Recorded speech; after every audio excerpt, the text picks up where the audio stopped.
Homesteader family, welcome back to the journey, and everybody in Searcy County and Arkansas that's getting ready to have silly squirrel snowballs. So I've had several people ask me, what does the inside look like? What am I setting up? So this is going to be a video for you homesteaders out there. If you don't want to be part of this journey, you don't have to be, but this is a part of my journey. And so I'm going to go over what we're doing here at Silly Squirrel Snowballs. So I'm going to get camera turned around. I'm going to go over the pre-setup.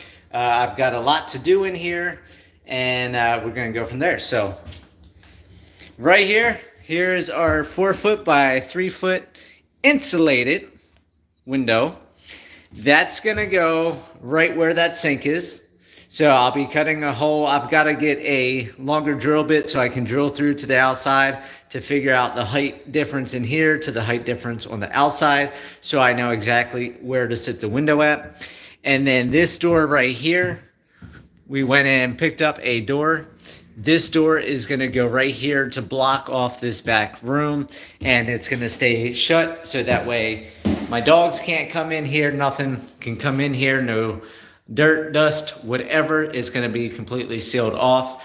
I will make entry from, I'll make entry to this room via the back door, which will be set up as an alleyway. So right here, I have a pole set up here, a pole set up there, and that pole is going to be concreted there. This 6-foot fence will be over here. It will go in a diagonal line to about right over there, so that way my dogs can be in this area. And then the fence will go along these T-posts down to that gate, and then just round the corner there will be another 4-foot gate with 4-foot fencing going out to those poles, because here at Silly Squirrels, this is our homestead, today's homesteader, as a homestead place. So from this 6-foot fence where the dogs are going to be, all the way out to the corner of the property, all the way back through the woods, we will have our goats brought in. The goats will eat everything down, and then we'll send some of our goats back to our other homestead, and we're going to have goats and emus here so people can look, but it won't be a petting zoo or anything like that like I had in Colorado. That's why I'm going to do the 4-foot fence and then 6-foot fence. That way nobody can get anywhere close to the animals. But I'm going to take the shelving unit down. I'm going to rebuild the shelving unit. This metal sink, I'm most likely going to be moving in there to that 3-tier sink. This is a smaller 3-tier stainless sink. So I'm going to get this cleaned up. I want to get that sink put right in this place. That sink is going to come out. We're not going to have any dishes. Hey, DT, welcome to the live stream. We're not going to have any dishes. It's going to be styrofoam cups, plastic spoons. So the only thing that we'll have to clean is the syrup heads. We went ahead last night and purchased a ice scoop. It's like a $68 or $69 ice scoop. I'll film that when it comes in. It has a guard above, below, and in front. So your hands do not touch the ice scoop. The ice scoop goes into its own bucket. So that way it is sealed from the top down. No dirt or anything can get into the ice scoop. Because a lot of restaurants, they use the plastic or metal and throw it in there or sit it on the counter. It gets dirty. It gets cross-contaminated. We don't want none of that in our snowballs. So like I said, that big sink's going to be going in there. That sink is going to go here. That sink's going to get ripped out. All that plumbing hanging from the hangers and wires, and then all this plumbing I'm going to be pulling out. The ice machine is going to go right here underneath these. The new plumbing that I ran here from the plumbing that exploded a couple weeks ago that I had to redo, and then tapped into the lines there. I will be tapping into the cold line here down to the ice maker. Depending on how high that is, I might have to take that shelf out. And then I'm going to be getting a filter system to go on the back of the ice machine, so all of the water is pure. There's no contaminants.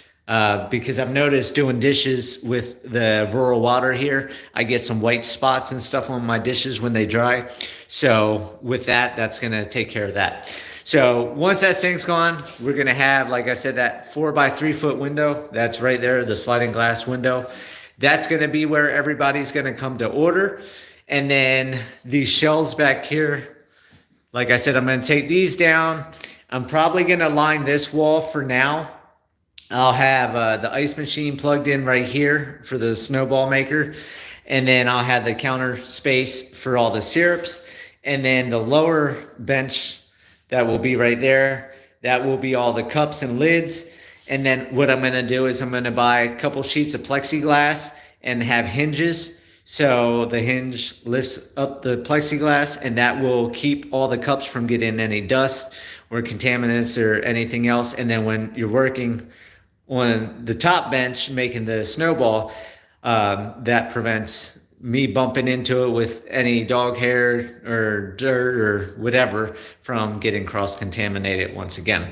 So the cups will be sealed in that. I'll be able to lift that up. And then next year, I'm gonna go ahead and do a lot more in here, but for now, it's just gonna be what I can.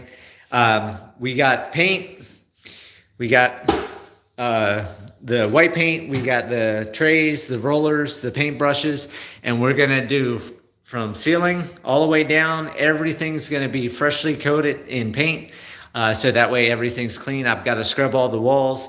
I'll do that once I get everything gutted out of here.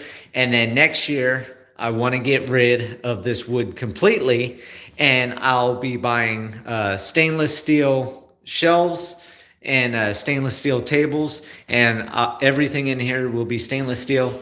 And then another reason why I went with a 3x4 window is because when people come to the window, they're going to be able to see this area. I'm not doing a small little window that I can hide what I'm doing in here. It's going to be a nice big window. People will be able to see what's going on.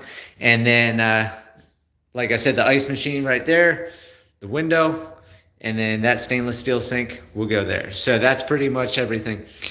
What ice maker did I get? So I went on online and trying to find something that did commercial amount of ice without spending too much money. So a lot of the commercial ones, they want $1,200 to $3,000. Thank you, Scott. I appreciate it. So I got a Viver or Verver, however you say it. It's a restaurant industrial thing. That's where I was looking for butcher equipment for the butcher shop that we were looking at doing prior to us splitting up. And they had good reviews, and Home Depot actually carries their ice maker. So it makes 200 pounds of ice per day, which isn't a lot. It's only 20 10-pound bags of ice. But it was on sale for $799. I went online. It had a bunch of good reviews. People use it in restaurants and things like that. And so that's all I basically could afford, because anything over $1,000 was just out. So with taxes and everything, it was like $890. So that was right at my limit. So right now my checking account's at $91 left in my checking after purchasing the cups and everything else. So I have to wait till next month when I get my first payment from Colorado from selling my place on the owner finance to buy the next set. And that's another reason why I'm not able to gut this entire room. I want to spray foam all the walls, all the exterior walls. I want to get all the drywall down. I want to get corrugated tin and probably the tongue and groove pine like I did at the house in Marshall. Just to make this look really nice, so when people come up to the window, you know, it looks clean, it looks efficient, it looks sleek, and it's just going to be an overall great experience. And then, of course, once I get this window put in over here, that's going to let a lot of light in here, which will brighten this room. And then with this being shut off, which will be fine because I'll have this big sink where that sink is, and then the stove and all that stuff for me. So I'm not taking away from my living space because I have 2,100 square feet here, just over 2,000 square feet. So I still have a kitchen to be able to use, and I don't have to worry about any cross-contamination or having to use this on top of my living space. So I'll be able to maintain my living area, and then this will be its own separate kitchen building thing. It won't really be a kitchen because it's just going to be a sink, ice maker, and a snowball machine. So this is what's going on here at Silly Squirrel Snowballs. Everybody's been asking for a little peek, and that's what we got going on. So a little bit of work. This is the pre-setup, and I'll be back once I start getting everything in place, get the room painted, and then once we have the window, everything else going. So I hope this helps. Hope everybody has a great day, and hopefully we'll be open within the next month or so. So enjoy, guys. I'll talk to you later.